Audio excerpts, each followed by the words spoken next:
Alam niyo mga amigo, ito na kwento ko sa inyo. Maaga pa lang ay may message sa akin si Juana. At sabi sa akin ni Juana, Raul, alam mo ba, ang kilala mo yon, yung kaibigan, gusto siyang tulungan. At sabi nga noon ay yung mga anak niya ay iiwanan daw po sa kanya. Sa kaibigan daw iiwanan.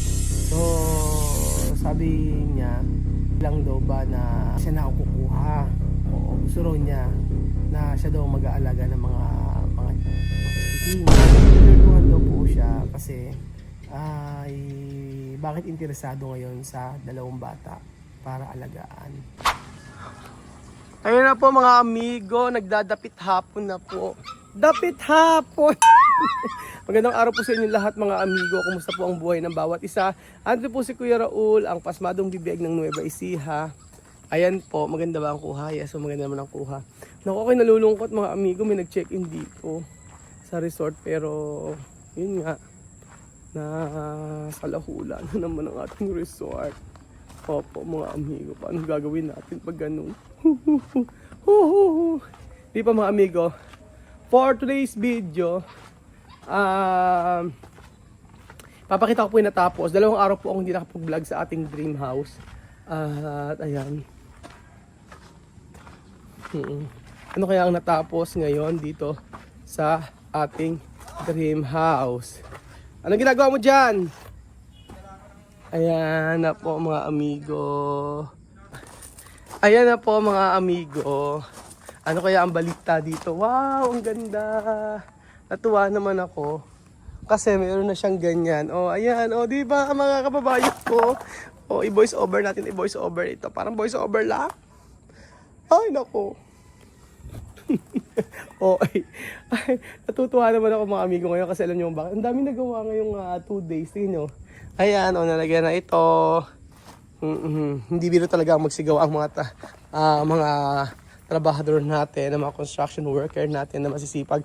O, meron na silang beranda rito. Gagawin din ng beranda dyan. O, ayan. Ayan na po mga kababayan ko. And then, syempre, ito na ang nangyari. Ayan. Medyo madilim na, pero sige.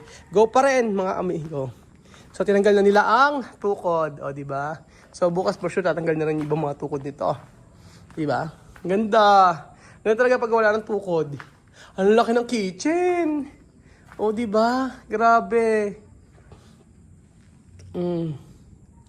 Ayan po mga amigo. Tinanggal na nila. Naglagay na sila yung parang scaffolding.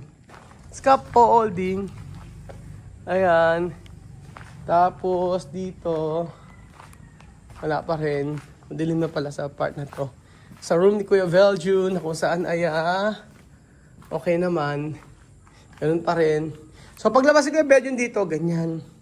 Ayan, meron ditong kapihan. Sa kabila, meron diyang meron diyang mga amigong plant box. Yan. So, gabing house tour ito mga amigo. Gabing house tour. Ayan na po, mga kababayan ko. Ayan. Excited ako sa taas kung ano na mangyayari. Tcharan! Pakita tayo sa taas mga amigo. Wow! Yan ang sinasabi ko sa inyo. Excited ako mga amigo na mabubungan itong ating bahay. Yes po mga amigo. Welcome kayo dito lahat mga amigo. Promise. Kapag nagpunta kayo sa ating tahanan. Yes po. So, ayan. Nalagyan na siya ng poste. Ayan. Ito. Babawasan pa yan. Yan. Babawasan pa yan mga amigo. O ayan. May biga na siya. Ginagawa na ng biga. Okay. Kahapon ganyan din. Okay. May biga na rin dito. Wow. And then dito sa part na to. Okay. May biga na rin. So hanggang bukas magbibiga po sila. Ayan. O ito. Nagsimento sila dito. So next week yan. And then ito. I don't know kung meron na. Wala pa yata. Ayan. Okay, nagkakapit sila ng mga biga-biga. Kompleto na siya. Tcharan! Kompleto na yung mga wall niya. Dito. Ayan na. Kompleto na siya. Ayan, papakita ko sa inyo. Ayan. Yan ang pinakagusto ko. Ang pinakagusto kong part, mga amigo, ito. Ayan. Ang ganda ng Belgian dito kapag ganito ang part. Ito ang pinakamagandang part dito. Wala, ang ganda lang yung tingnan. Pag tingnan mo ko yung Belgian, ayan. Ayan, mo. Dito ako sa part na to. Sa hagdan pa lang, ang ganda na. Ayan, nasa sa part na yan. Diba? Ang ganda niya. Tapos kompleto niya. Ganyan lang siya kataas, may isang biga pa. Hindi natin gagayahin yung taas ng nasa baba kasi sobrang taas na raw yung sabi ni Ninong. So, okay na raw yung ganong kataas, ganyan. Actually, pang ito, pang third floor yan. Bakit ito nilagyan ng Bukas pa siguro. So, ito, mag-aayos na rin sila dito. And then, mga kababayan ko, ayan, kompleto na rin ang mga nandito. Ganyan. Kompleto na rin po mga. Ayan, Kuya Belgian nangyari. Mag-ingat ka dyan. Ang ganda Kuya Belgian no paggabi no? Dito ka lang. Sa part na to. Ayan no, dito ka lang sa part na to. Tapos ano ka, magkakapi-kapi ka, magtsatsa-atsa ka bago ka matulog. Diba? Ganda. Gusto mo ng ganito oh. Ayan po. Tapos ito ang ating room. Ayan. Meron na siya mga poste. So marami silang nagawa ngayon. So puro biga-biga na lang gagawin nila. I think ngayong week. Oo. Ngayong week siguro after nito, this month, yan, magkakaroon na ng ano yan. By January for sure, Belgian, by January yan, start na ng platada. At saka magkakaroon ng bubong. Ganyan siya. Hindi ako platada kayo. Oo, medyo marami pa yan, Belgian, yung taas. Kala ko nga makakapagbubong na agad eh. Ha? Nilagyan ng daanan.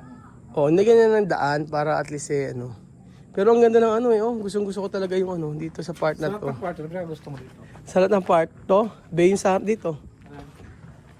Yan. Kaya bang kwarto yan? Kay Kylie. Kylie's room. Actually, malaki rin yung kwarto ng room eh. Sa original, meron terrace sa Kylie na hanggang nyo lang. Hindi, wala ata. Meron? Doon sa may, yun, master bedroom. Doon sa original na Plano? Hindi ko masyado napansin. Wala kang meron sa pa dito. Pero maganda yung room ni Kylie, ganyan siya.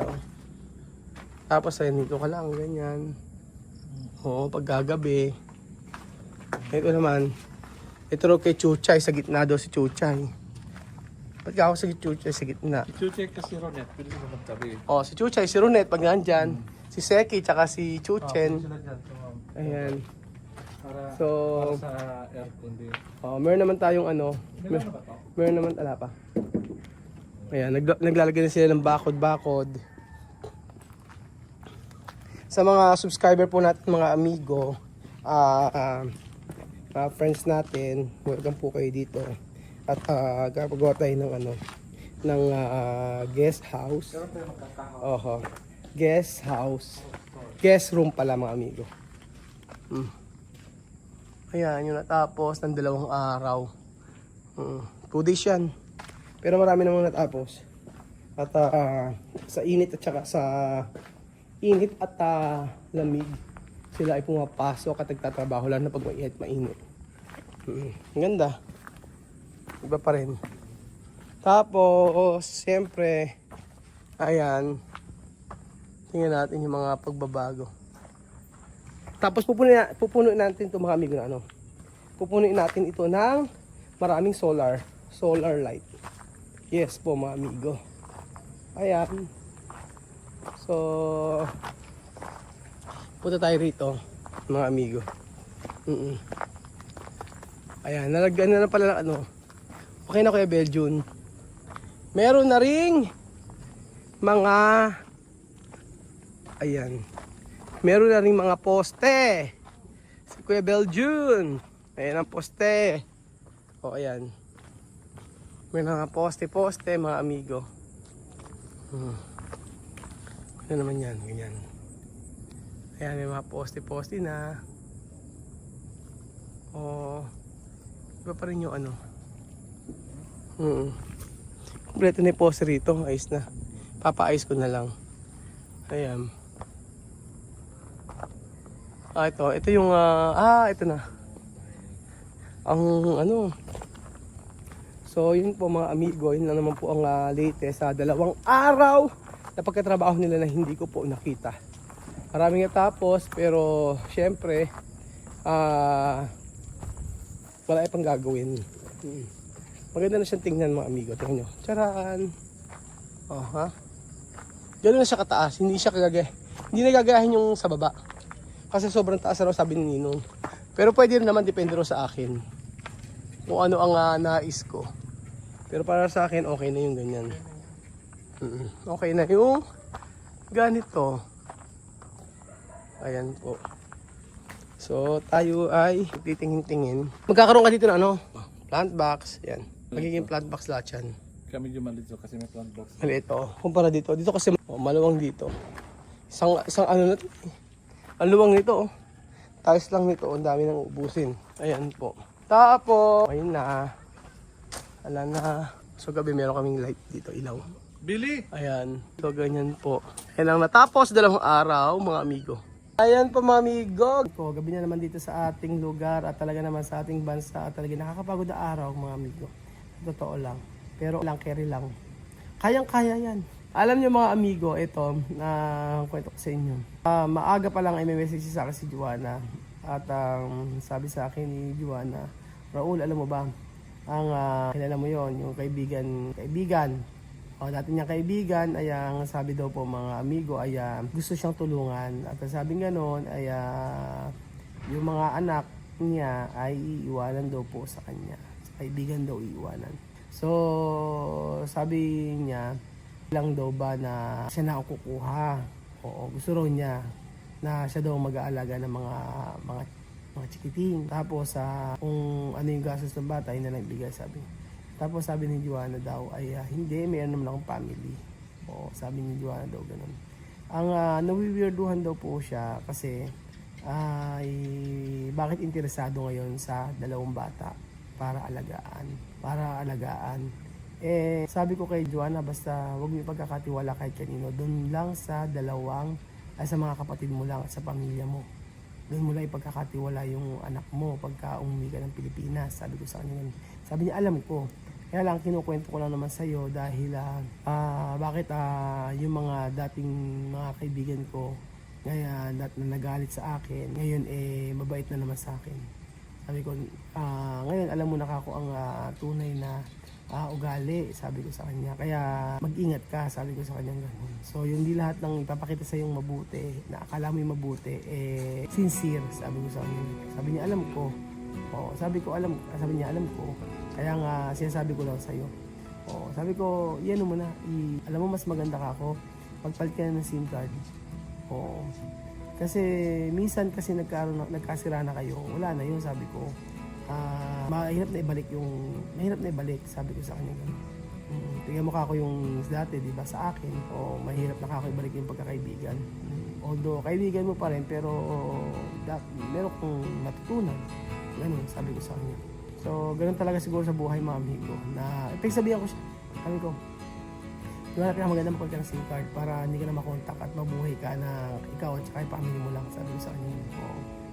Sabihan ko talaga siya. Sabi ko, ganun pinakamaganda mong gawin. Mas okay na yung ganyan. Tahimik, sabi ko sa kanya. Kasi nakakaano, di ba? Akuin bigla yung anak. Tapos siya daw mag-aalaga. Tutulungan daw.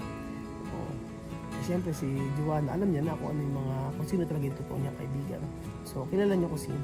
So, ayan po mga amigo. Thank you so much po sa episode na ito. At pag-ulit sa mga. Ulugan na.